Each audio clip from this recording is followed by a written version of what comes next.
Selamat pagi dan salam sehat untuk kita semua. Apa kabar anak-anak ayah sekalian? Pada pertemuan ataupun dalam video kali ini, kita akan mempelajari tentang kebahasaan teks iklan, slogan, dan poster. Jadi, setelah nanti kita ataupun kalian menonton video ini, maka kalian akan bisa menganalisis ataupun menelaah kebahasaan teks iklan, slogan, dan poster. Sudah siap ya? Mari kita lanjutkan. Sebelum kita masuk pada materi inti, Bapak ingin bertanya kepada kalian semuanya.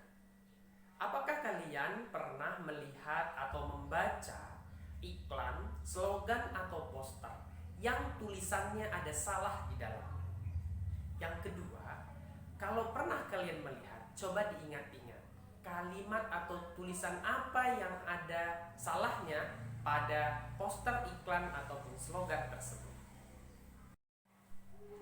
Nah, sekarang kita akan masuk kepada contoh-contoh iklan, slogan, ataupun poster yang tulisannya memiliki kesalahan. Nah, gambar yang pertama adalah gambar seperti yang kamu lihat pada layar kamu. Ini adalah sebuah gambar ataupun bisa kita kategorikan sebagai iklan, yaitu iklan jual rumah. Nah, di dalam iklan ini ada tulisan yang salah secara kaidah kebahasaan. Nah, kira-kira apa yang salah dari tulisannya itu? Ya, betul sekali. Ada di sana ditemukan kata dijual. Dijual dibuat di spasi dan jual. Nah, disinilah letak kesalahan dalam penulisan iklan ini.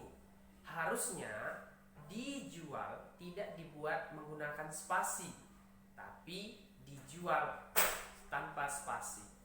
Karena di sana adalah imbuhan yang harusnya melekat ataupun serangkai ditulis dengan kata yang diikuti. Begitu. Baik, ini adalah contoh yang kedua. Contoh kedua ini, kamu ada tertulis di sana itu lihat Apotik Abila Farma. Ini kamu sering melihat di sepanjang jalan-jalan protokol ataupun di kota-kota. Nah, apakah kira-kira dari tulisan ini yang salah? Apakah kamu menemukan yang salah? Ya, benar sekali. Terdapat kata apotik. Kata apotik ini merupakan kata yang salah, tidak memenuhi kaidah yang benar. Yang benar adalah apotek. Dan untuk melihatnya, kebenaran ini kamu bisa lihat di Kamus Besar Bahasa Indonesia. Bagaimana? Apakah sudah cukup dua contoh? Saya kira belum ya. Nah, Bapak masih memiliki beberapa contoh lagi. Yang contoh selanjutnya ini adalah sebuah gambar. Kamu bisa lihat di layar kamu, ada di sana itu tulisan dari sebuah gambar, yaitu es krim. Mungkin maksudnya di sana itu kamu sangat jelas dengan adanya penjualnya dan juga alat-alat es krim. Dari tulisan ini yang salah adalah es benar, kemudian krimnya yang kurang tepat. Harusnya bagaimana? Ya, harusnya adalah krim biasa, tidak menggunakan tulisan bahasa Inggris. Kalau kita lihat ke bahasa Inggris, es krim ini nanti akhirnya menjadi es yang tidak baik lagi artinya. Nah, begitu dia untuk contoh kasus pada gambar ketiga ini. Nah, sekarang kita akan melihat satu contoh lagi yang kamu juga barangkali sering melihatnya di jalan-jalan. Ya, seperti gambar yang ada di layar kita. Di sana itu ada semacam himbauan dari kepolisian. Nah, kamu bisa lihat dari semua tulisan yang ada pada gambar tersebut, ada satu kata yang tidak tepat penulisannya. Apakah kamu menemukannya? Ya, betul sekali. Pada kata himbauan itu kurang tepat. Menurut Kamus Besar Bahasa Indonesia, kata himbauan itu seharusnya ditulis dengan kata imbauan, tidak menggunakan H di depannya. Begitu. Baik, anak bapak sekalian, ini adalah gambar yang terakhir. Gambar terakhir ini adalah gambar yang saya ambil ataupun memfoto tulisannya pada sebuah botol produk, gitu ya. Saya tidak perlu menyebutkan ini apa nama produknya. Nah, di sini ada satu kalimat yang menarik untuk kita analisis. Yang tertulis di sana itu adalah jangan dimasukkan kulkas. Nah, apakah kamu bisa menganalisis kebahasaan pada tulisan di botol produk ini? Ya, betul sekali. Mungkin kamu bisa memahami maksudnya apa, tetapi secara kebahasaan ini kurang logis. Mengapa tidak logis? Karena jangan dimasukkan kulkas. Itu menandakan bahwa kulkas itu tidak bakalan bisa mungkin dimasukkan ke dalam sebuah botol karena kulkas lebih besar.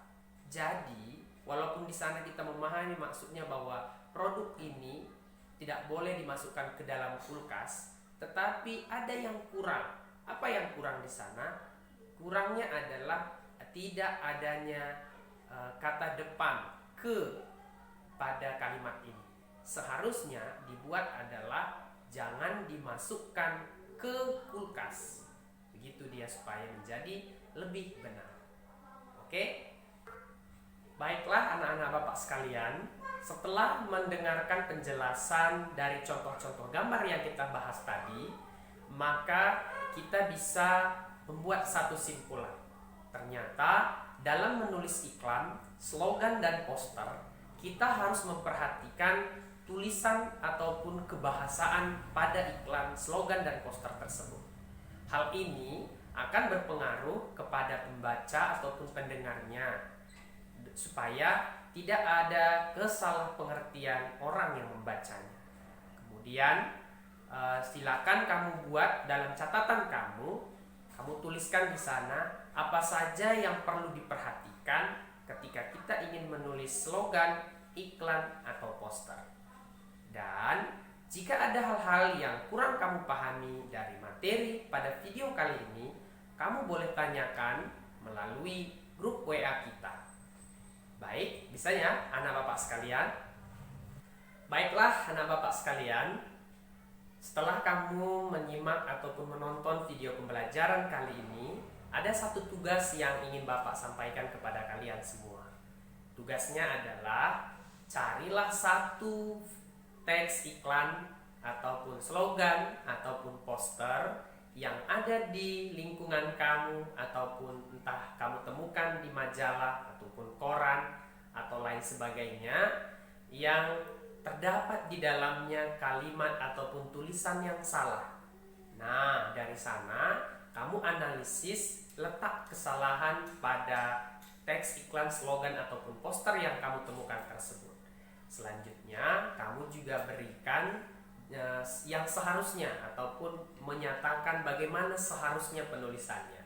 Jadi tidak hanya sekedar mengkritisi, tapi juga memberi solusi. Nah, tugas ini kamu bisa presentasikan nanti dalam bentuk video ataupun podcast ataupun berupa tulisan. Kemudian kamu kirimkan ke Google Classroom kita. Baik, jadi demikian pembelajaran kita pada video kali ini. Semoga kalian bisa belajar dengan baik dari rumah. Jika ada yang perlu kalian tanyakan, boleh tanyakan melalui grup WA kita. Demikian, Assalamualaikum warahmatullahi wabarakatuh. Salam sehat untuk kita semua.